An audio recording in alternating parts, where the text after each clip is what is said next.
Poin ketiga yang paling tajam.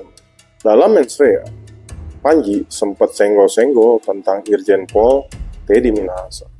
Ya, Teddy Minahasa adalah mantan Kapolda yang saat itu dicopot dan ditangkap karena kasus narkotika. Jadi gini ceritanya. Pada Oktober 2022 itu, ada orang namanya Hendra dan Maisiska ditangkap di Polsek Tambora. Bawa sabu 44 gram. Terus dikorek-korek, diperiksa, muncullah nama Janto Situmorang sebagai pengedar. Ada juga Kompol Kasranto sebagai pemilik, dan muncul nama Linda Pujiastuti alias Anita, yang seorang cepu sebagai bandar besarnya. Dan setelah diselidiki lagi, ternyata Linda Anita itu mendapatkan barang dari Irjen Pol Teddy Minahasa. Katanya di handphonenya nama Teddy Minahasa itu My General. Keren lah. Dan versi Anita itu, Teddy dapat fee 100 miliar dari bandar Taiwan buat masukin 1 ton sabu. Tapi katanya batal.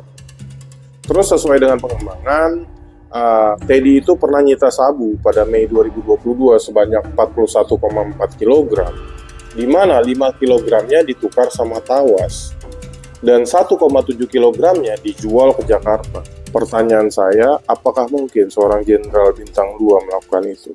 Kenapa saya bilang begitu? Karena saya tahu, di level bawah aja, ada beberapa oknum yang berani main lebih besar daripada itu. Jadi bagi saya, nggak mungkin seorang jenderal bintang 2 selevel Teddy Minahasa berani melakukan itu dan mengorbankan jabatannya. Tapi ada beberapa hal yang perlu kita perhatikan. Kenapa Panji sampai nyenggol Irjen Pol Teddy Minahasa, Verdi Sambo, dan ada beberapa oknum lain. Dalam pasal 1 KUHP, Polri itu punya peran sebagai penyidik dan penyelidik tunggal. Fungsi Kamtipmas, penegakan hukum, pelindung masyarakat itu pasal 2, punya kewenangan periksa, lidik, sidik, geledah, sita, tangkap, tahan itu pasal 1, punya tugas beri izin, regiden itu registrasi dan identifikasi ya, cegah, koordinir itu pasal 15, punya hak diskresi atau bertindak menurut penilaian itu pasal 18 ayat 1, dan semua itu diatur dalam Undang-Undang Nomor 2 tentang Polri.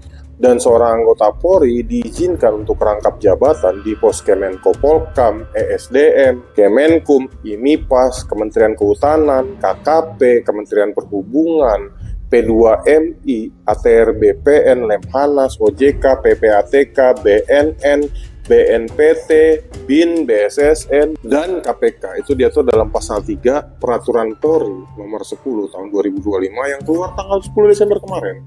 Jadi, agak berat juga buat saya untuk menafikan keyakinan Panji atas Irjen Pol Teddy Minahasa. Buat kalian yang mau melek hukum, silakan nonton video saya. Kalau suka boleh like dan follow, kalau nggak suka, nggak apa-apa, dislike aja.